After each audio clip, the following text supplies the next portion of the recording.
Hey everyone, Ryan here. I guess I'm going to talk a bit quieter because it is 11 p.m. at night and I don't want to disturb the neighbors upstairs. So anyways, let's get to it. I guess I'm posting a blog the day after I posted a blog because an interesting story happened tonight. And I'm very excited to tell you guys about it. So, anyways, without further ado, today has not been it was not the greatest day for me. People in my life, people who love me, told me things I needed to hear. Because they see me and they know I can do better. You know, they know I can do better and that there's a bar I need to reach and I'm not doing it. And they don't want that for me. They want to see me succeed. So I'm very thankful for those people to be in my life, but at that particular moment it was very difficult. You know, and I'm starting to realize a lot of the things I need to change. If you guys don't mind me sharing, things like my laziness and my inability to be motivated to do certain tasks. And, you know, I'm sorry for those people that I've hurt because of that.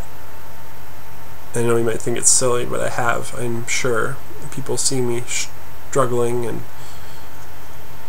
I mean, this current situation that I'm in is only because of my laziness and my inability to get things done that needed to be done. And so now I have to face that. But anyways. So tonight has been an interesting night because I guess I was asking God, where are you in all of this? And even before I could ask the question in my head, I heard him say, I'm here. Like that. And I was like, wow, that was really quick. And I'm like, but I don't, you know, see you. I can't, wasn't connecting. So I went through, after my day, and I was in a rough state. And I knew I had street light / tracks tonight, and I was like, you know what, I'm gonna pray boldly. I think God gave me a kick in the pants at that moment. I'm gonna pray boldly. I'm not gonna mope and feel sorry for myself, but I'm going to pray boldly about tonight. Despite all of what is happening, I'm gonna pray boldly. And when I mean praying boldly, I mean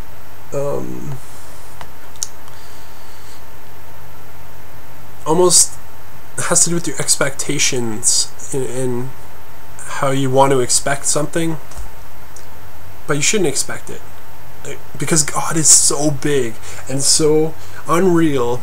You can't expect what happens. And so I prayed, you know, for breakthrough in the streets of Calgary somehow tonight, even tonight. I mean, you can check my Facebook status. It's pretty awesome. Some people definitely agreed with me, and I'm thankful for that. And thank you for those who prayed, because I'm going to get to the story. Pray boldly. You know, one of the things I said was, if one person is affected by tonight, by us going out and serving a coffee and a sandwich, if somehow that can change someone's life, well, then it's all worth it, you know. And so, anyways, I get to Streetlight, and we head out with the cart with tracks, you know, and I'm kind of expecting just another night, because we run into quite a few people, but not that many. And one of our places we go to is Olympic Plaza, and we head from Olympic Plaza towards the naked statues. I don't know if you know them. They're at the Calgary Board Education Building. But anyways, we head there, and then we head off because we didn't really run into anybody. And we're cutting through Chinatown to go to the riverfront because we're going to Eau Claire. And there's 3 people that approach us. And we're like, hey guys, you want some coffee? I can clearly tell that someone is drunk, you know, like they're intoxicated. But I'm like, hey, you want a coffee? And we whip out all the stuff, and we're like, here you go. And the girl was like, I love what you're doing. Thank you so much. You know, I'm really, really hammered right now. I'm like, you know what? That's fine. Here's a coffee. And my team was also talking with other people, or the other guy. And they go on their way. The 2 people go on their way, but the other guy stays. And this guy starts talking with us. He's like, thank you for what you're doing. We must have shook his hand like 15 times. But anyways, he's thank you for what you're doing, you know.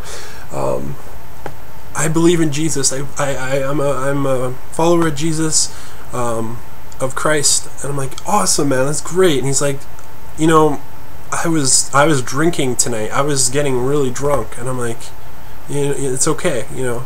I'm like, can I pray for you? Like, and he's like, you know what? Can I pray right now? And I'm like, okay. Normally when I'm in this circumstance, sometimes I run into people who are really drunk and they talk about God, and it's really awesome. And they just talk and ramble on like how they want forgiveness, blah blah blah blah. But they're not, you know, they're not there. But as this guy prays, as he finishes, it says amen. He's got tears streaming down his face. And I'm like, wow, this guy's real, you know? He's being really honest and real with us right now. And Kai, he's another guy on our team. He's like, you want a Bible? And because we just recently put Bibles in the cart. He's like, you want a Bible? And he's like, well, no, I have a Bible at home. Oh, by the way, this guy's from Sudan. He's a bit hard to understand, but you know, he was very thankful. And then Kai kept persisting. He's like, you know, I have this feeling like you're trying to connect with God, or but you aren't doing it. You know, like. You don't have to go to church, but you can read this, and you can talk with God whenever you want. I don't know his exact words, but it's something like that. A story about the Bibles that I had. A friend of mine passed away. His name was Johnny, or Jonathan, and I mean he wasn't. I didn't get to know him, unfortunately. But he passed away, and his mother and father bought a bunch of Bibles, and they didn't know what to do with them. And so eventually I come and I'm like, hey, I need stuff for my cart, blah blah blah blah blah. And they come to me and say, hey, we got these Bibles. And I'm like, sure, I'll take them, gladly take these. And they gave me a box of 100 Bibles, and we got to hand out the first one tonight, the first Bible with the cart. Breakthrough. Anyways, after we give him this Bible, this man starts praising God and singing in Arabic, I guess. I don't know what language. He starts praising God in his language and telling us the words. And meanwhile, we've probably been standing there for a half hour. We're like shivering and cold, but we were just enduring. Not enduring, because it was a joy to sit there. He said. During his prayer, he said, you guys are treasure to me. Coming across you guys is treasure. We didn't even give this guy anything. You know, we just came and we listened. God was clearly interceding in this divine appointment. Anyways, so handed out my our first Bible, our team. I don't want to take credit for it, for this, you know, like credit for tonight. It was all God. But I'm thankful that I prayed boldly tonight. I'm thankful, you know. Oh, and then as we're coming back, we're talking about, oh yeah, he wanted to go to church, and so the other 2 members of my team gave him a church they go to downtown, and he's like, I swear I will be there, and like, it was really awesome. So he's going to church now. He did have a relationship with God, but he strayed away, but then God brought him back, you know. Breakthrough. So you go on. Sorry, this is a bit long of a video. It's okay.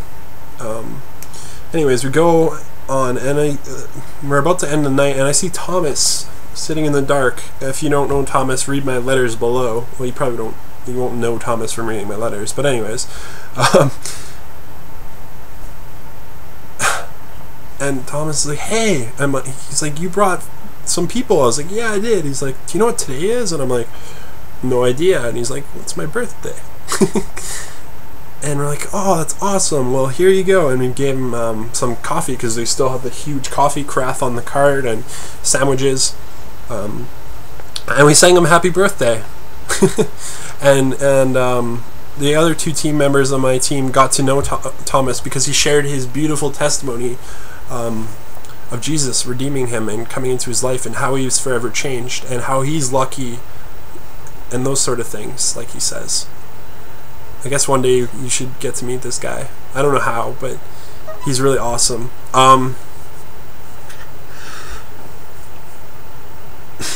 But anyways, oh, the sandwiches, they were made by the youth group in Red Creek. I'm very thankful for that. Thank you guys. I couldn't get rid of them, unfortunately, so I gave them to Thomas, and I'm like, give these to whoever at the Calgary drop-in can use these. Use a sandwich. And he's like, okay, I will do that. I'm like, thank you. God bless you. And he gives you a hug, and then I'm like, God bless you as well. And he's like, he did. He sent me you, and it's really cute. But anyways, guys, that is a bit of my story. I wish I could describe it in the detail, the beautiful simpleness of tonight. I wish I could describe it, and I wish I could tell the story better, but I unfortunately can't.